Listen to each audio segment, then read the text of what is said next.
মা আয়েশা বলছিলেন আমি ওই সময় তার পাশেই ছিলাম, হুজুরের মাথাটা আমার কোলের উপরে ছিল, পাশে ঠান্ডা পানির পেয়ালা ছিল, ওই ঠান্ডা পানির পেয়ালা হাত চুবাচ্ছেন আর হাত দুটো নিয়ে মুখের উপরে মলছেন আর বলছেন, এ আল্লাহ মৃত্যুর এই কষ্ট থেকে তুমি আমাকে নাজাত দিও, এ আল্লাহ মৃত্যুর এই কষ্ট থেকে তুমি আমাকে নাজাত দিও। তো অনুভব করতে পারছেন, একটা এহসাস অনুভূতি হচ্ছে মৃত্যুর কষ্ট। ওই অবস্থায় বলছে, ভাই আজরাইল আমার একটা কথা তুমি শুনবে? ওই অবস্থায় আজরাইল তুমি আমার একটা কথা শুনবে? ইয়া রাসূলুল্লাহ বলুন কি বলতে চান?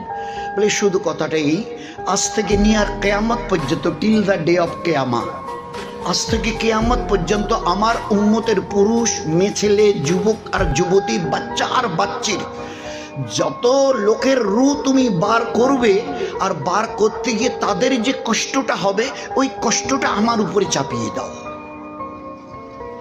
সমস্ত কষ্ট আজ থেকে নিয়ে কিয়ামত পর্যন্ত আমার যত উম্মত পুরুষ মেয়ে ছেলে যুবক যুবতী বাচ্চার বাচ্চা এদের রূহ বার করতে কষ্ট হয়, তো ওই কষ্টটা আমার উপরে চাপিয়ে দিয়ে মুসাল্লাত করে ওই কষ্ট আমাকে দিয়ে রূহ বার করে নাও, আর এরপরে তাদের যেন আর কোনো মৌতের কোনো কষ্ট তারা যেন বুঝতে না পারে, রেহাই করে দিও, ছুটকারা দিয়ে দিও।